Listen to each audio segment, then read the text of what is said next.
Thank you. Hi. Thank you so much, Jackie.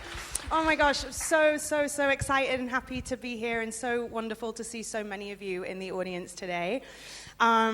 My name is Anna Downs, as Jackie said, and my novel, The Safe Place, came out in 2020. Shadow House is actually already out, and I have a third novel coming out next year. Firstly, I would like to just personally acknowledge that we are meeting on the unceded land of the Darkinjung and Gurungai peoples. We recognize and respect their cultural heritage, beliefs, and continuing relationship with the land, and pay our deepest respects to elders past and present. I'd also like to welcome any Aboriginal or Torres Strait Islander people joining us in the audience today. So, let me introduce our esteemed panelists. Petronella McGovern is the author of 3 fantastic psychological suspense novels, 6 Minutes, The Good Teacher, and The Liars, all published by Allen and Unwin. At various points, she's been shortlisted for the Ned Kelly Awards, the Sisters in Crime Davitt Awards, as well as longlisted for the 2020 Australian Independent Bookseller Awards. Petronella has also co-written 2 non-fiction books, an Olympic memoir, and a travelogue. She has a master's degree in creative writing from UTS. She works as a creative writing tutor for the Australian Writers' Centre, and she grew up on a farm in central west region of New South Wales and now lives on the northern beaches with her husband and 2 children. Welcome, Petronella.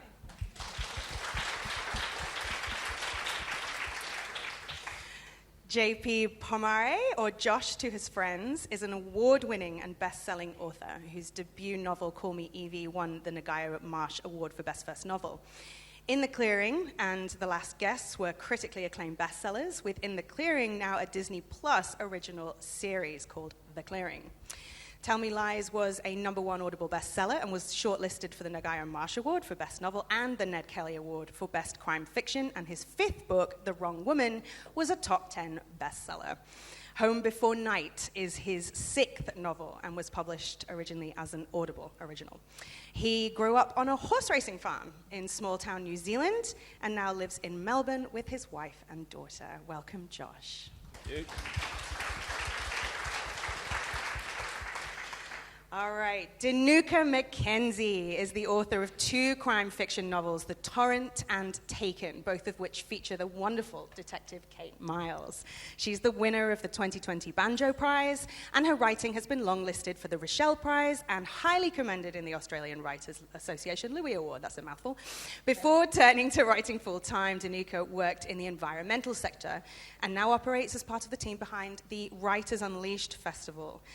She was born in Sri Lanka, and moved to Australia when she was, how old? 12, yes. 12, and now lives in southern Sydney on Dharawal country with her husband, 2 kids, and their pet chicken, unusually. Welcome, Dinuka.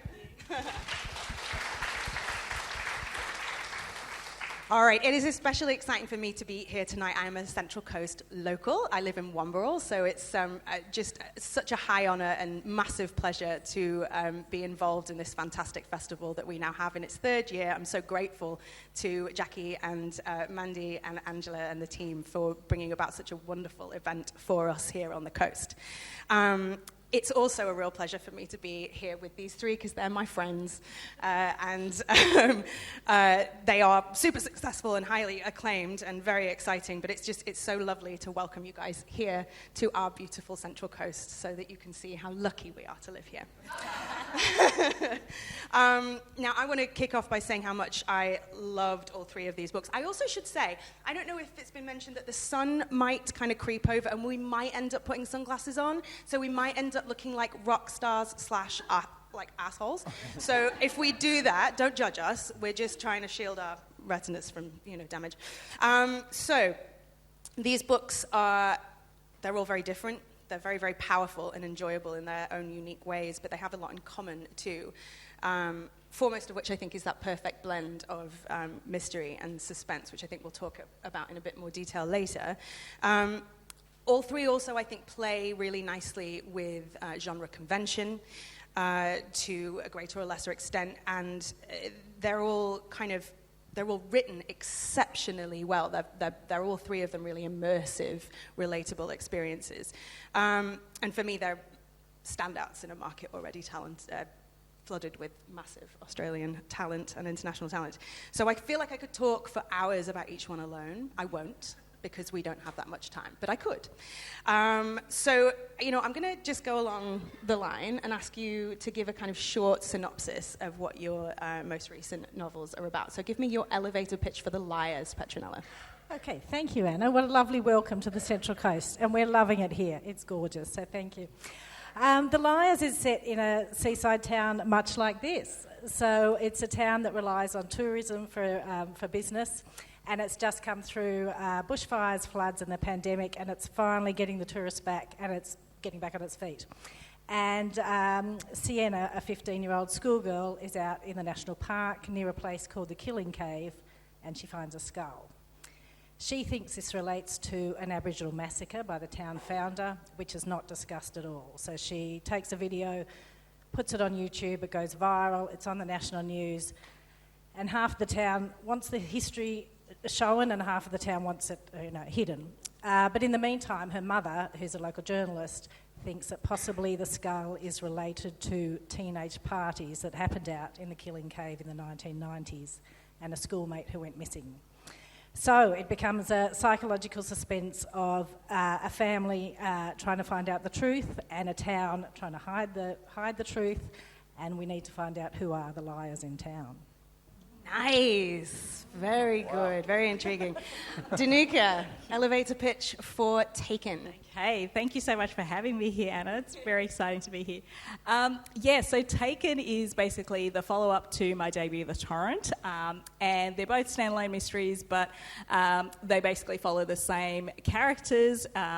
Detective Kate Miles, who is a police officer living and working in the Northern Rivers region of New South Wales, her family and her police colleagues. So in The Torrent, we have Kate in her last week of work before she goes on maternity leave, very pregnant. And in Taken, we pick up her story basically about 4 months after the events of The Torrent.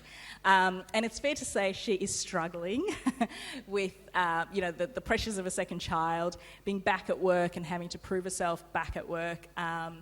And also, I think she's very much dealing with the mental health fallout from what happened at the end of The Torrent.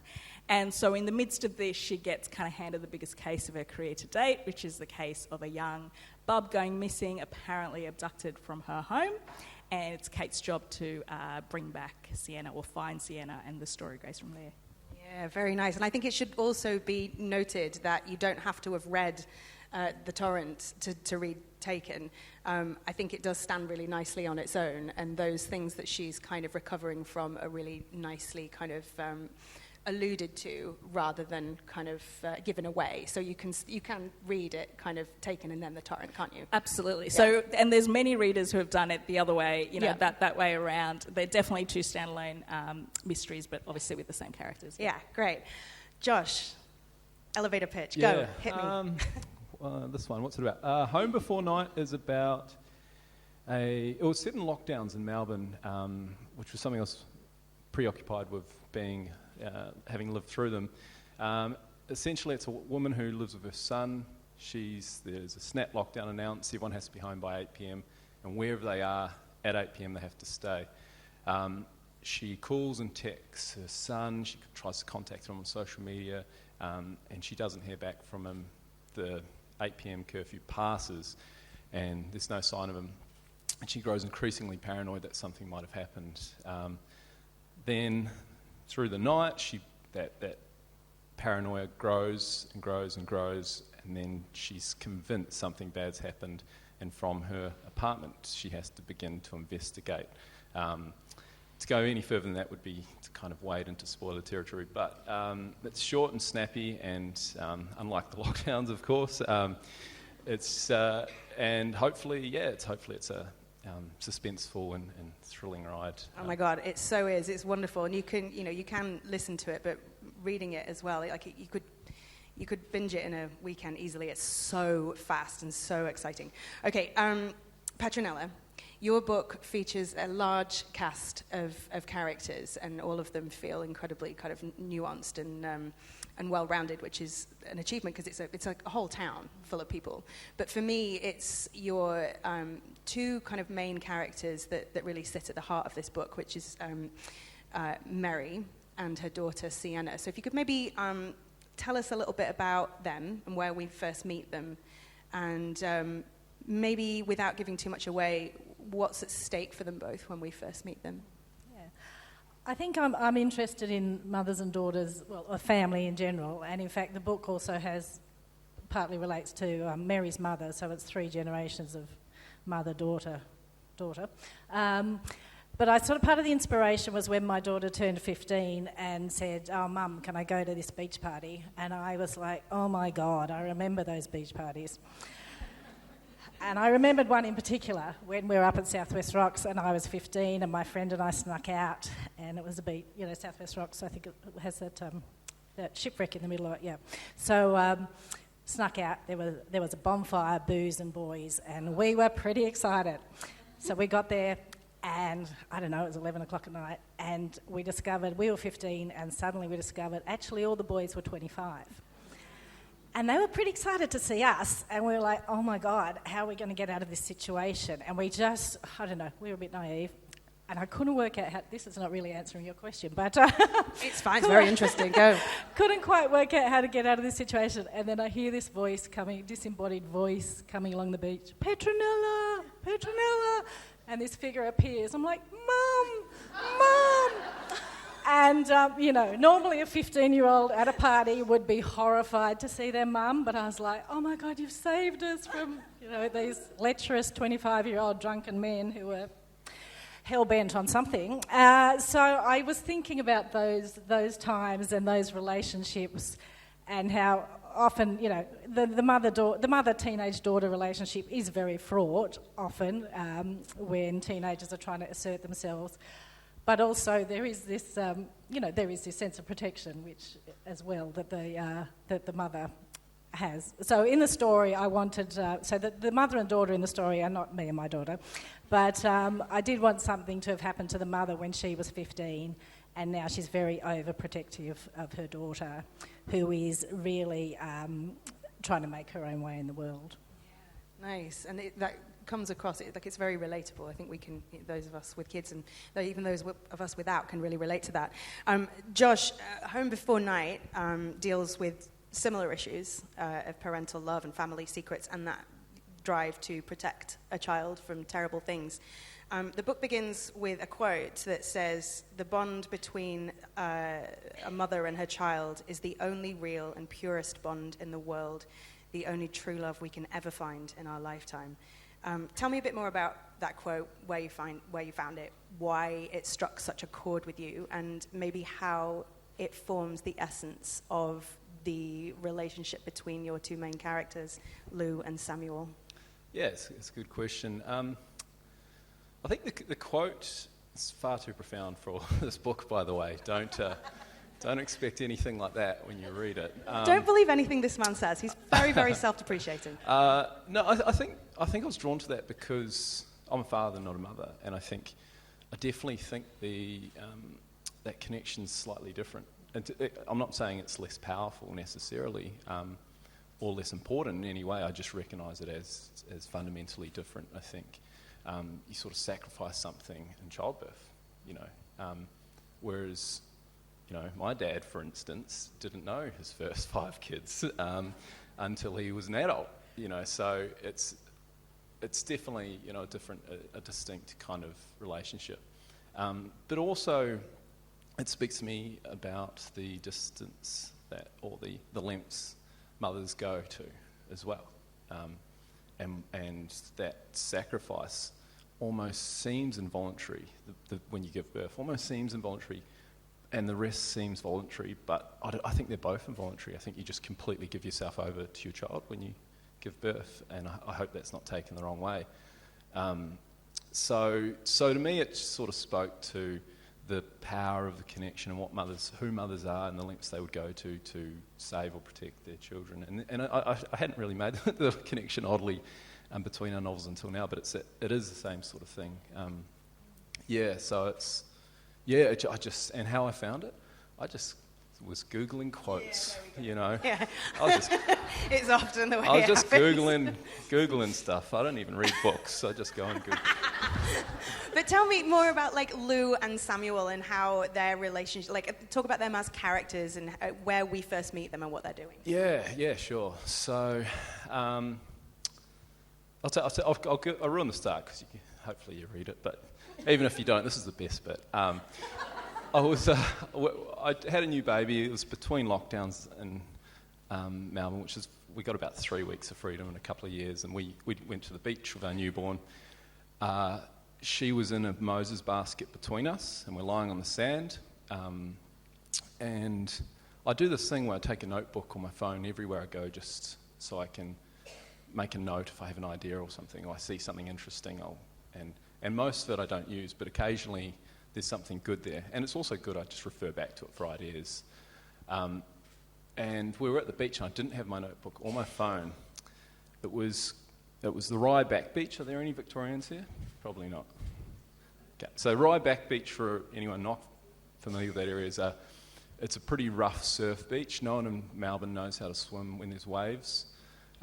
So there's lots of people drown there, unfortunately, and there's lots of rips. And anyway, so we're lying on the beach, and my wife goes, I reckon it's maybe September, October, and it's warm enough to go for a quick dip, although it'll be cold. My wife goes, I'm just going to go for a quick swim. Points at this lovely, the only flat patch of surf. Really nice, quite dark blue, beautiful patch of water to swim in. And I said, just before you go, just quickly send me a text message. She goes, okay. Husband and wife on beach, baby daughter between them. She's like, okay. I go, it's no one else is around. It's warm enough for a swim.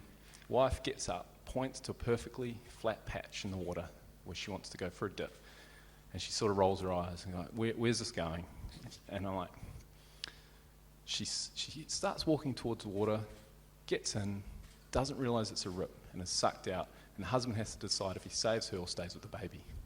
And she started swearing, of course, and was like, I'm not sending you that. I'm like, no, send me that, it's great.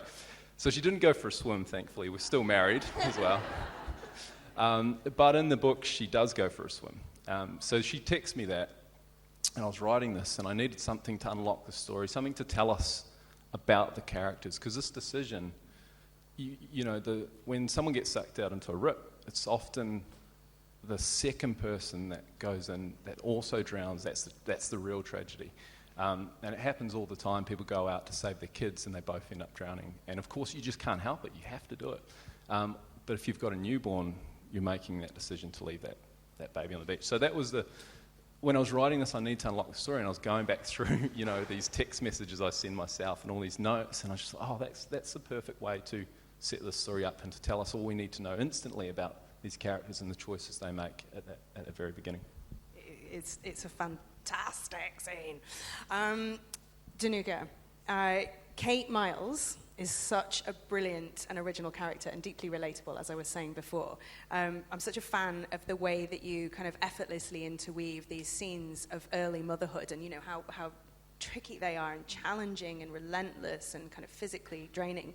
And a high-pressure career as well. They feel very authentic to me and very refreshing as well, because you don't often see, the kind of the hard-nosed investigator then going to pump breast milk in the interview room. Do you know what I mean?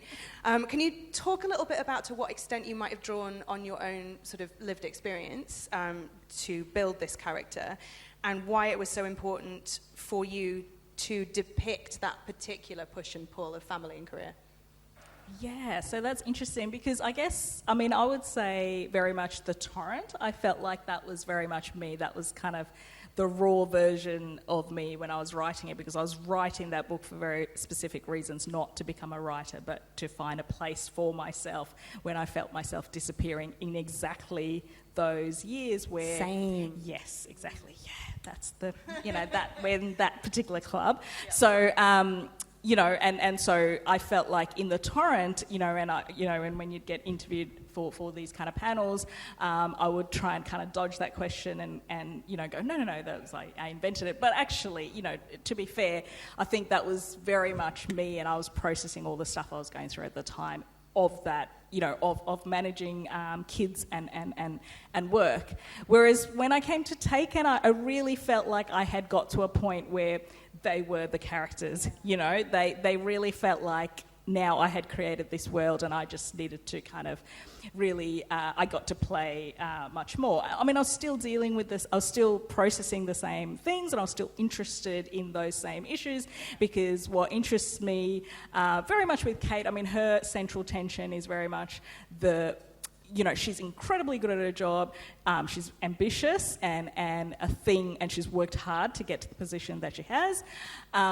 And I feel like a male in her position would not necessarily have to make any excuses, that would just be a thing, and you would that would just not be a question. Whereas for her, as being an ambitious female and good at her job, she still then has to manage all the guilt, all the expectation that comes with becoming a mother.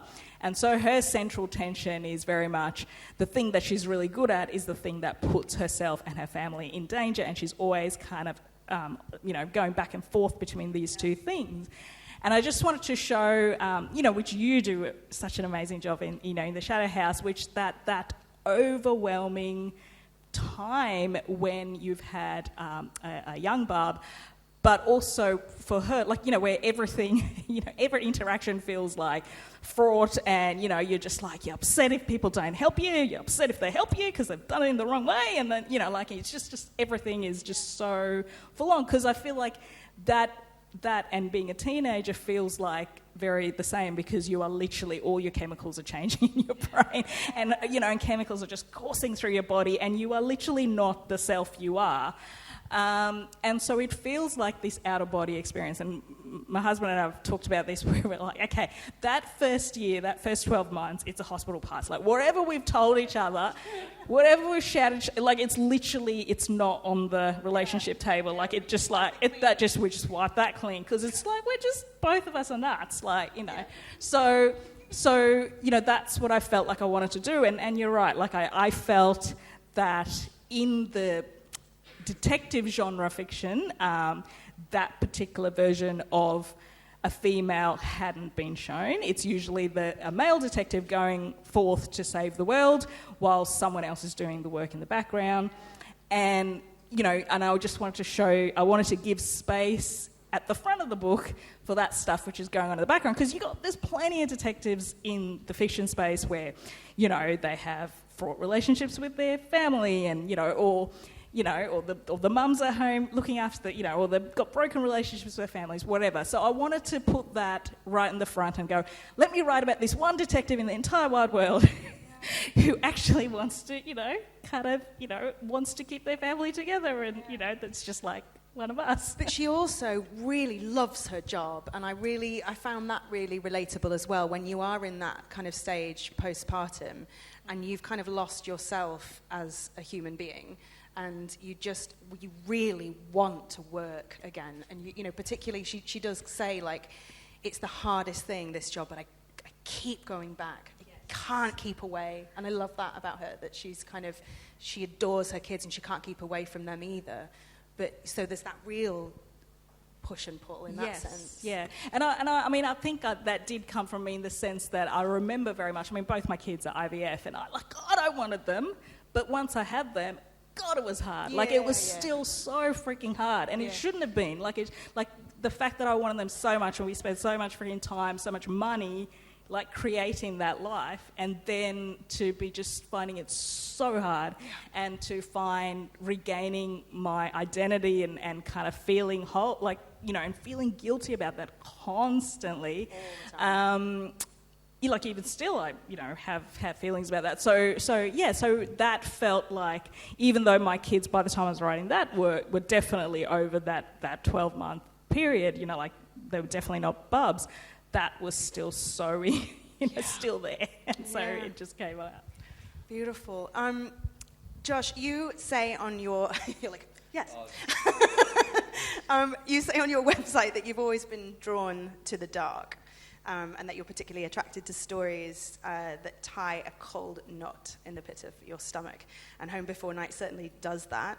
And the opening, as you said before, as you described it, is like super tense in that horrible worst case parenting scenario, the kind of thing that we all sort of imagine happening and dread. Can you talk a bit about kind of sort of where this novel came from in a more sort of abstract sense, rather than that one time on the beach, because that scene on the beach, that's really just the tip of the iceberg, isn't it? Because what happens after that is so much more nightmarish. It's a real kind of rabbit hole of a book that kind of delves down deep, and why you find the family, as we all clearly do, to be such a rich source of fresh terror. Yeah, it's true. Well, I write crime, and I've got a big family, and so I've got a lot to draw from. I just need to speak to my dodgy uncle.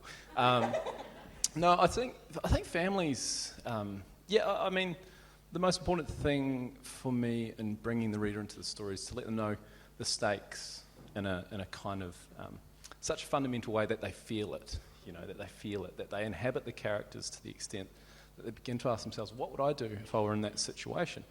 And the greatest stakes, as far as I'm concerned, are family. So if you put your family in danger, that's when you get the moral ambiguity about what people would do. Would you go this far to save someone you loved? So I think that's why I'm drawn to family. I also think quite deeply on my own family and my formative years and the secrets within our own family so it's quite rich material. But of course I'm writing about someone completely different to my family here. Someone completely, I'm writing a middle-aged woman who's an alcoholic, and I'm only one of those things. So to kind of tap into her experience and find that kind of universal element that brings people to fiction and find something true about her story and her relationship with her son. I mean, I'm a father, but I recognise the difference, and so I guess I spoke a lot with my wife and the woman in my in my life, and I was just trying to find that universal thing about that relationship between a mother and her son, and how other relationships can break down around that, but that one just doesn't seem to degrade at all over time, or even when presented with really fierce struggles and challenges. So I don't know if that answers the question. It really, really does, and I think I might just come back to you again on that come at it from a slightly different angle in a minute. Petronella, with your book, there are a lot of other parents in this book, and I think a large part of the story is shaped by their need to protect their children from threats, real and imagined. And of course, as parents, we have ridiculous imaginations. We can think of all kinds of awful things that could happen to them. But as well as from harm, as you said, that perhaps they themselves have experienced at one time or another. But there are also a lot of non-parent characters who are sort of trying in their own ways to make things better, right? But perhaps aren't going about it in the right way. And it seems that you've written a story where everyone has their own idea about what needs protecting and preserving, and all the characters are trying to either maintain or challenge the status quo, which obviously creates a huge amount of conflict. And I think what interests me most about that is that there is such a fine line between protection and control. Right? So, you can say, oh, I'm just doing it for your best interest. I'm doing it to protect you, or to protect the land, or to protect this way of life. But perhaps you're just super anxious and really need to control things because you're scared of something. So, how maybe, again, does your own lived experience as a mother, but just as a human, kind of feed into that? How do you feel about that line between control and protection? I think it's a really hard line to find. I mean, in the book, people are protecting things for a lot of self-interest and to stop the truth coming out. So there's that side of it. But as a parent, it is tricky. And in the book, the mother so she's got twins. She's got a girl and a boy. And I wanted a boy in there as well because we treat our girls and our boys so differently. So she's got them both on a location app, even though they live in a small town, on their phones, so she wants to know where they are all the time. And that's back to her anxiety about what happened to her when she was 15. And, in real life, where my daughter said, can I go to this beach party, I said, well, can we get on the location app? And I didn't realise all the kids actually don't really mind because they're all on Snap Maps and Snapchat. And they can see where all their friends are. They say, we're at the mall. Either I want to see my friend or avoid my friend. I can see where they are. So anyway, my daughter did, went on the location app. And now it's kind of backfired on me because now she says, you're supposed to pick me up at the shops. I can see you're still at home. Why haven't you left home? So now I'm being controlled, I feel. But I think it is. I'm not sure that there's an answer to that question because it's really a fine line. And in this book, and there's different ages. There's a toxic masculinity as well, where some of the men are trying to control the women. Which is again self-protective of their way of life. And then in this town, they want their way of life to be upheld. Yeah. I mean, you're right. There's no solution to it. I think it's just really interesting, particularly, how important it is for us all to reflect on what we're actually trying to do, and is it actually we're trying to correct some fear in ourselves, which kind of leads me to my next question. I just wondered, all four of us are parents, and all four of us have crafted these psychological thrillers. We write a lot in our work about family and motherhood and parenthood. To what extent do you think we're all just working out our own neuroses? I mean, for me, that's all I'm doing.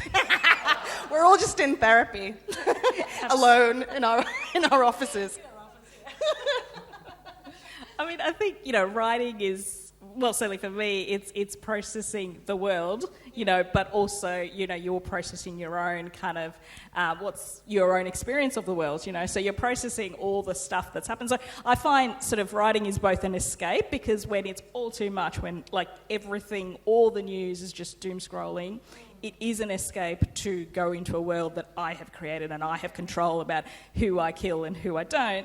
And that is control. But it is inevitably, your subconscious and all of the stuff, you are processing the world through that character and that fictional space. You're processing your own stuff, but you're also processing, the stuff you care about in the world. So like my book kind of, takes on themes of kind of domestic violence and things like that, but that's because that's the kind of books that I was reading at the time, like Jess Hill's, book, and things like that. And so that stuff was in my brain, and that all that stuff was, in the news at the time. And so, of course, those things, you're processing that stuff, and it comes through in the fictional narrative. So, absolutely. As I said, I just want to circle back to what you were saying before. I feel like all three of these books are exceptionally engrossing and enjoyable, but all three of them explore some very weighty themes, as you were just saying. I think we've all been inspired by some super sort of emotional themes, especially particularly around how the stories that we tell ourselves and consume about ourselves and the world around us can be both helpful and harmful.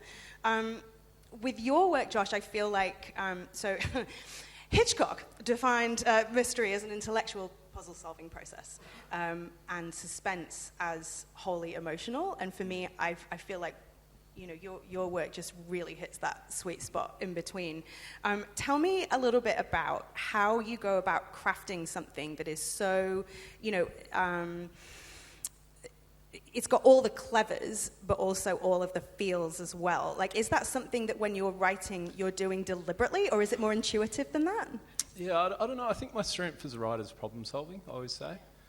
And that's probably the more intellectual side of plot and narrative and crafting the story and structuring in a way where you're, I guess you're doling out the information in the most effective way. You know, you've got, because there's a million ways and more to tell a story, but how you tell a story can, that sort of dictates the pace and the tension and so much else. So I think the problem-solving element is my strength, and I think I work the hardest on trying to make my characters connect with the reader, because that side of it doesn't come to me as naturally, I find, when I'm writing, because I'm so excited about the twists and getting, and being clever, and then I'll go, and then I think as I write layer upon layer upon layer upon layer, I'm still learning about my characters, and then the more you know about the characters, the richer the characters are, the more the reader will care about them. And so it's that thing, people don't care about, people, if you drive past a car crash, right, you're curious. So you slow down and you look, and you might feel a little bit sad, but most of that first instinct is just to look to see what happened. But if you recognise the car and you suddenly invested in the characters and the people inside, then all of a sudden it has stakes and you feel it in your gut. And so for me, that's my kind of litmus test when I'm thinking about it. I'm like, do the readers care and know enough about these characters to have that, And at the same time, I choose to write, as you probably know, deeply unlikable characters. So I challenge my reader to sort of empathise with these characters whose voices are annoying. Let me put it that way. So that's a balancing act, and I don't know if I've ever favourably been compared to Hitchcock, but I wasn't comparing you to Hitchcock. No, I'm putting that on the next cover. Anna Downs, Hitchcockian. Anna Downs. And I've got witnesses. You can't deny you said that. What about, because I know that your books are very much psychological thriller, but I know that you utilise a fair few horror tropes, and both you and I are pretty big fans of horror. Tell me about, I'm thinking particularly of set pieces like in The Last Guests, where the person breaks into the house. Oh, yeah. There is some real, I think, some tropes that you use to that effect, where you're really, there's heaps of action, but it's pretty bloody emotional as well. What do you are you conscious of using those things or no? Yeah, I'm much less competent than you think. I don't know where, next book. I don't know.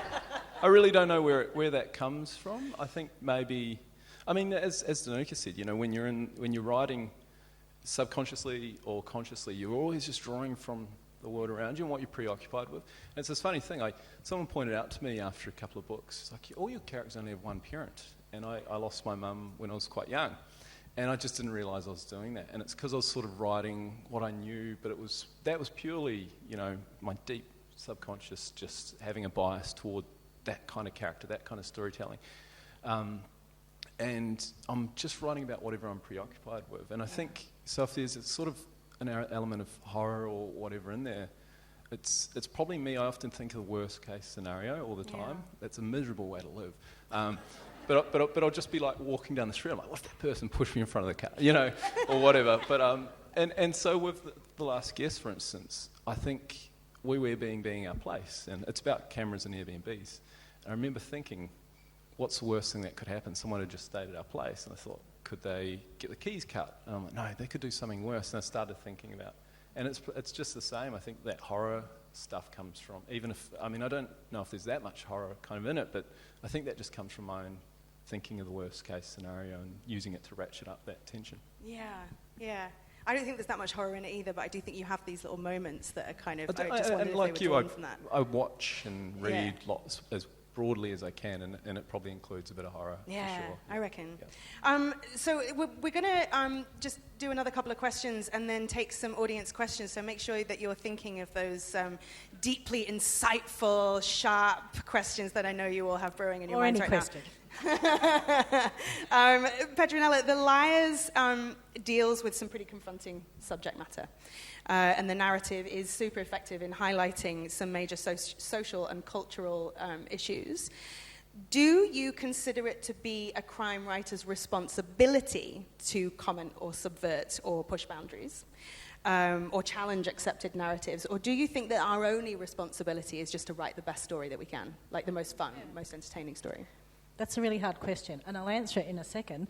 But I want to talk about something completely different. No, I was just listening to what Josh said about all of my books. My characters only have one parent, and I thought all of my books are about betrayal, and I'm not sure who in my life has betrayed me. Now, who betrayed me so badly We that can all unpack of my this. We can unpack this later, I think. Yeah. It's interesting. We'll go to the bar, we'll work back it out. to the question. Sorry, yeah. Therapy, seriously, therapy, keep writing. I'll get to it by the 10th book, I'll figure it out. So I think this is a question that's probably quite personal and individual, but I think I feel a responsibility as a crime writer, and I think I don't want to sensationalise crime, I don't want to sensationalise serial killers. In the book I've got a criminologist, and she's written a research paper on serial killers, so I did a lot of research on that, and I really... And, you know, they talk about the Hollywood, it's an FBI report, they talk about, CIA report, FBI, CIA, and it talks about, you know, that what we see in Hollywood is just so sensationalised. Really, serial killers are nothing like that at all. And I really wanted to take that into the story as well. And I think as a female crime writer, I'm interested in the domestic sphere, where we know, in fact, if you are murdered, you're more likely to be murdered by someone you know. Oh, this is cheery. Anyway, but to tell, I feel like I feel a responsibility to tell a more realistic viewpoint than what we see from Hollywood or James Bond, but still in an interesting way that maybe unpacks why is this crime happening in this town at this place. So that's what I'm interested in. What are the sort of social aspects of this town that have led to these crimes happening? Yeah, I mean, I think when you really unpack it like that, the ethics of crime writing are quite murky, aren't they? What do you think, Dinuka? Do you think, how do you reconcile with the fact that you write about these terribly dark and violent and awful things for entertainment, essentially? Like, what is that? How does that feel? Wow, okay. Look, I think, you know, writing crime, I think, you know, as a genre, you have explicit permission to deal with the darkness of humanity. I mean, all writing is trying to, you know, process the human condition. But I think, you know, as crime writers, you have explicit permission to specifically look at the darkness of human beings. And I think, you know, a good, you know, crime novel absolutely has that mirror up to society, because it's not just about, you know, and it is all the other stuff as well. You know, I mean, you know, crime, you know, there are certain, you know, expected tropes, and there's, you know, there's the puzzle, there's the, you know, there's the kind of the suspense and the, you know, the page turning, all of that.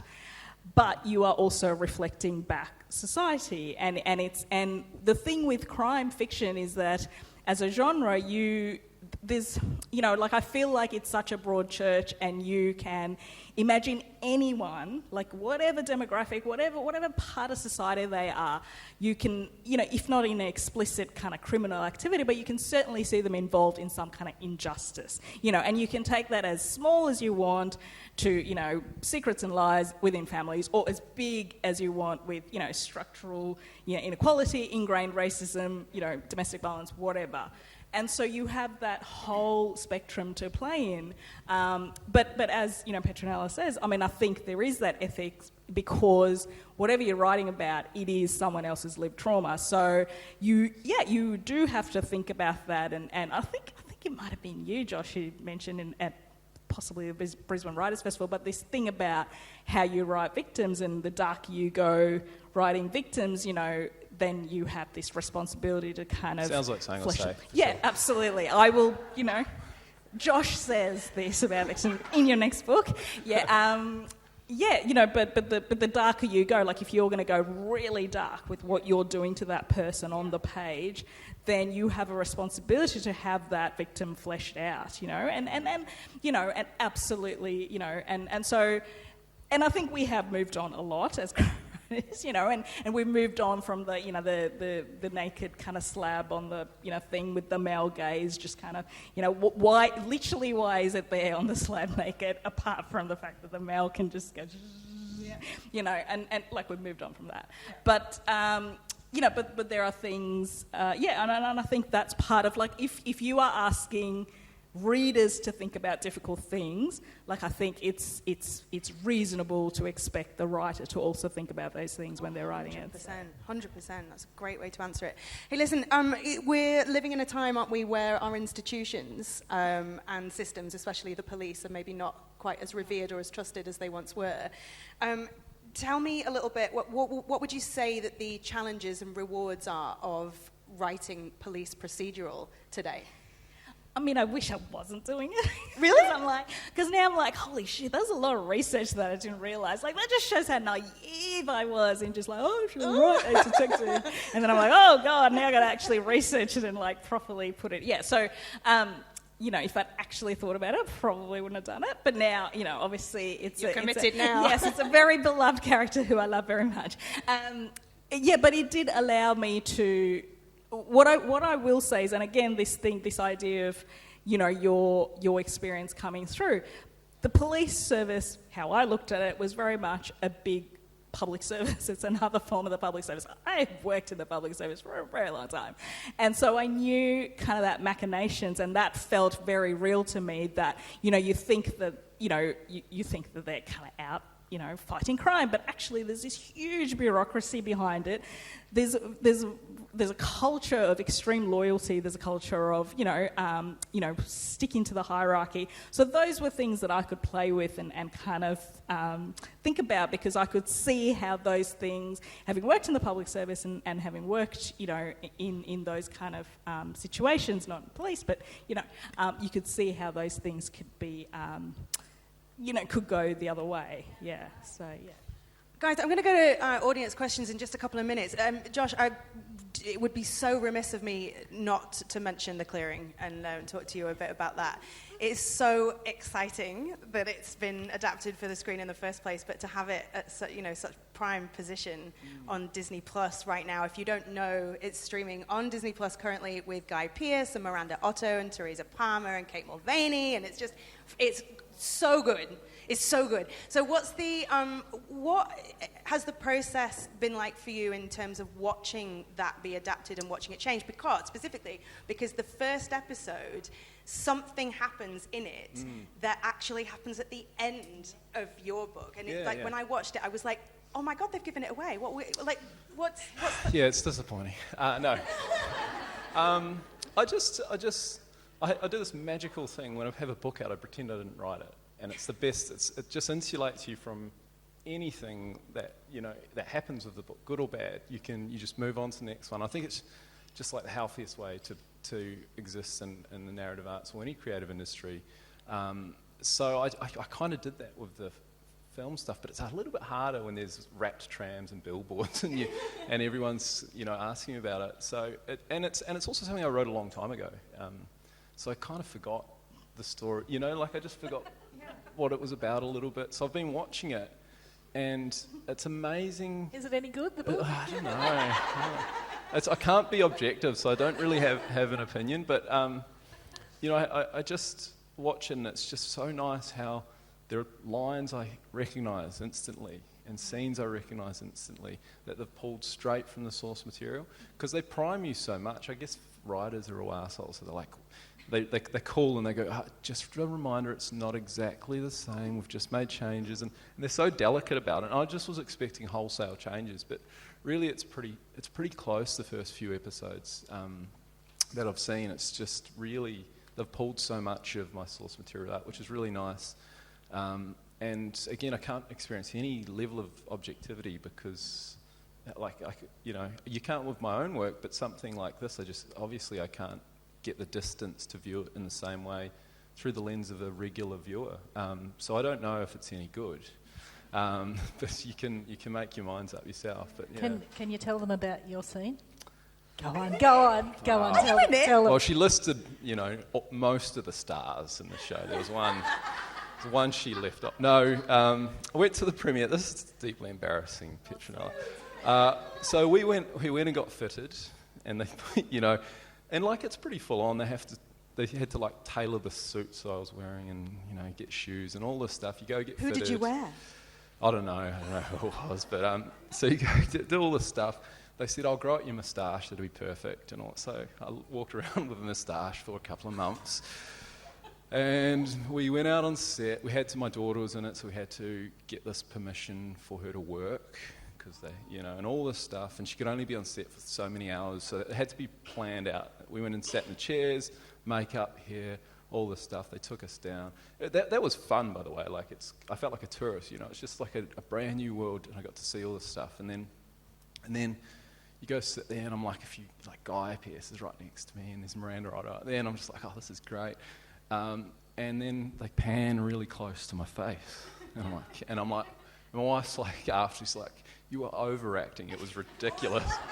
And I was sort of, because he said, Jeffrey Walker, the director's like, just interact with Miranda in a natural way. And when we went on, they're like, oh, the author's here, he's got a baby, if the baby cries, don't stress, it's all fine, just continue to, And so, of course, there's all these kids singing, and my daughter's like, I want to stand with my friends, and just starts howling. And anyway, they got the shot, though. That's the most important thing. Anyway, we went to the premiere in Sydney, like this lovely, lavish affair, and went into the theatre. And the thing I was most excited about was seeing us, for some reason. And we were sitting in the front row, and there was my agent next to me, and myself and my wife. And the camera's sort of panning, and I feel myself leaning.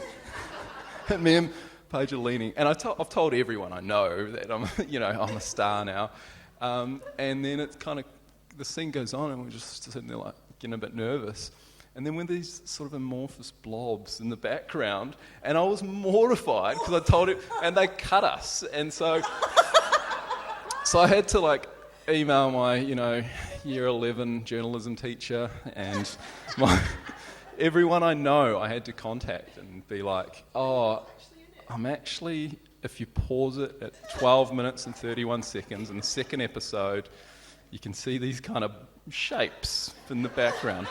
One of them's my daughter. You can't see, I'm just fully cut. But my wife and my daughter are these sort of blobs. And so we're not, and then I check the credits and we're not even in the credit. Wow, that's a burn. I don't care how bad a review I get. I don't think anything will hurt so much as. Oh no! Yeah, so listen, we really do. Thanks for bringing that up, by the way. I'm sorry. He's actually just really eaten into your question time, which I think is pretty selfish, but I'm really glad that you did. Does anybody have a question? We've got a microphone here at the front. When you start your novel, do you know the end? Or at what point does the end become clear? Mm-hmm. That's a great question. Who would you like to direct it to? Is it for anyone? Pet, why don't you? I'll start. I normally know the beginning and one point and the end. And I know the twist, not necessarily the end, but I know what the twist will be. And then I have to work out all the bits in between. Yeah. I was the same, and if you'd asked me this question like a month ago, I would have absolutely said the exact same thing. But turns out, third novel, writing that, I had an end, and it was not the end, and so it's completely changed. So so it turns out, Yeah, I tend to have an end and a beginning, same as Petronella. I view it as like a compass, the end, I'm always heading north, but I'll just go wherever the story sort of takes me and hope I end up back there. But like Dinuka, I just try to leave enough options open at the end that I can go wherever I want to. Any more questions? There's one there, yeah. Yes, do your characters sometimes surprise you? Like you flesh them out and then they go off and do things and you say, no, don't go do that. That's a great question. Pet? Yes, because I sort of don't know who they are till I start writing, so they always surprise me. And in The Good Teacher, I did the director's cut to my own interesting character. So this Scottish librarian turned up and started talking, and she was amazing. I'm like, where did she come from? I've got no idea. But then anyway, in the final edit, she ended up mostly on the cutting room floor. But she was very interesting. I thought, where did she come from? No idea. No, I've forgotten. Oh my gosh. She had a whole story, but then I'll bring it back. Yeah, I'm the same, because for me, characters come first, so I'm always kind of experimenting with characters who don't end up, like you might get a couple of lines or they get chucked completely. So, but certainly for Taken, there was a character there who, for those, I guess, who have read the Torrent as well, who does appear in the Torrent as well, and that was a complete surprise in the sense that what that character ended up doing and how that character solved a plot issue, like a subplot issue that I was having. So I was like, oh, great, good work. Back of brain. Well yes, good work. Subconscious, yes. How about you? Yeah, I think so. I think they surprise me. I think just one thing I always find surprising is how they tie in sometimes. I have these characters and how they are related to the actual plot. Because sometimes you have a side character that turns up later in the story and is really important to the story. So in that sense, I don't think within a scene I'm ever that surprised. I do try to write like I'm following them around with a camera, and just sort of watching them and trying not to direct them. But I don't think I'm ever genuinely... I feel like that's a form of schizophrenia, if you feel, wow, that was surprise, because you're sort of writing it. But I do love that moment of nexus where the character, something happens. I'm like, that's why they're there. This is that sort of surprises. I think your subconscious does a lot of work, and suddenly you look at it as a whole, and you go, oh my gosh, that character did that, and that other one, and it's all come together. And I didn't mean that. I didn't intentionally do that. Yeah. But then the subconscious is working hard. That's exactly what I was going to say. I think so too. Yeah, you have loads of those moments. Like, when authors talk about the characters started talking to me, like it is slightly less schizophrenic than that sounds. But it does, because when you're writing, for me anyway, it does feel like I'm following them or watching them, and they, I can hear them before I write them. Do you see what I mean? So it's all like, it's so nice, it's so helpful, because sometimes you get horrendous writing days where it feels like, getting blood out of a stone, and it's just so wonderful when you can enter that flow state and your subconscious, you can access it, and then you can hear it, and it's just like you're just transcribing, something that's going on in your head. It's those days are great. Any more questions? We've got time for a couple more maybe, or as you can tell, I could talk forever. I've got thousands of questions up my sleeve. Anyone else? Yes, hi, blue t-shirt.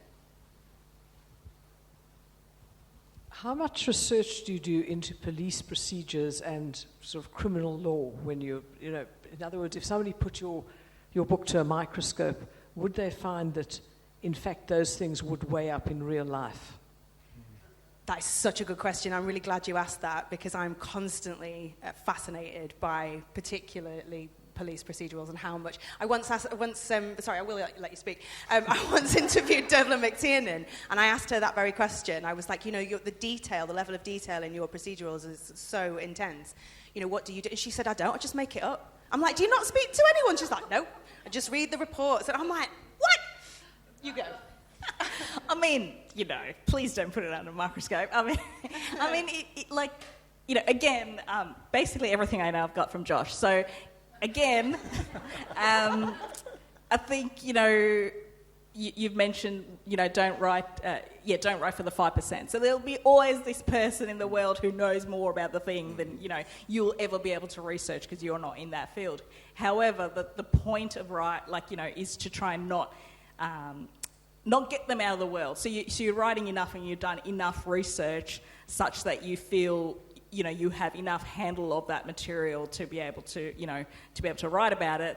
And just as with any research, kind of that best research is kind of go to the primary source. So in my case, I have a number of police procedural people who do help me. So I've got a person who was a police officer for like 30 years, and then he retrained as a criminal barrister, and now he kind of works both sides, he takes the police to court type thing. So he has that legal background, and he does the first pass of my manuscript and gives me all kind of everything that's wrong about it, and then we're like, yeah, but come on, don't you think I could do this? Anyway, and then next door I've got a police officer, currently serving police officer, who will get the, 10 p.m, just before the deadline is due, text going, what do you call the thing that goes in the thing? And then he'll text me, and I will put that in the manuscript and look smart. It's very useful having detectives you can talk to, and so I talked to about 3 or 4 detectives for 6 minutes. My first book, which was about a missing child, and my friend said, "Hey, I've got this detective. You can talk to him he does missing people." It turned out he'd got an AO or a medal for the whole crash in the Ukraine, and he'd gone and done that huge scale missing persons. And she goes, I said, "I can't talk to him." She's like, "Yes, you can. He's just doing traffic now in Canberra." I'm like, "He's not just doing Anyway, he was very helpful, but I couldn't ask him that sort of what's the thing, where you do thing, and do you put your gun in the locker? And anyway, so I did find another detective for that. But I think it's incredible how much information is online. Because there are police manuals, like New South Wales police manuals online. When I was trying to work out some sort of police stuff, one of my characters is a detective, and so it's all there. There's so much there. Well, that's what Dervla said. She said she just reads the reports online, and she doesn't necessarily... She said also that there's she feels that there's a sort of contract with the reader where she's going, you know that this isn't real, you know, and so you just give them just enough to make it feel authentic, but not necessarily such that we all have to know exactly what the thing is called, because really it doesn't really matter. What do you think about it? Yeah, I mean, research makes it sound more sophisticated than it is, because I just view it as fact-checking usually. I write the thing and then I go back and make sure it's all possible. And I've got a friend who's a detective in New Zealand, and he wrote a book, and I read it, and it's good, and I said, "How much is this like legit? This is how it goes?" He goes, "Oh shit, no." He goes, "No." He goes, "It's boring. If I just wrote what I did, it's really boring." He goes, "No. Most of this is I've added a bit of mayo to make it more exciting, and it's never exactly like this, but certainly the procedural stuff he'll point to, but there's much less paperwork and stuff like that, the boring stuff." But the other thing that's interesting is writers kind of share. I'll text someone and go, "You got a crime scene person?" It's funny because I think cops just want to be in the acknowledgements, maybe. I don't know, because they're really generous and you just can ask them anything. I haven't got a Fed and I really need one, and no one's got one. I could probably find you one. I need one. Yeah. So let's chat. Yeah. I can see Jackie hovering. I think we're running out of time. As you can tell, we could do this for hours, and I'm really sad that we can't. I just want to thank the entire Words on the Waves Festival team for having us today. This is a wonderful festival. We're so honoured to be here. Thank you. And I'd also really like to extend that thanks to our wonderful volunteers as well. We really appreciate all you do. Thank you guys so much. You're fantastic. And I'd like to thank Josh and Petronella and Dinuka for coming today and sharing your knowledge with us and being so wonderfully honest and entertaining. Thank you guys. Thank you so much for having us.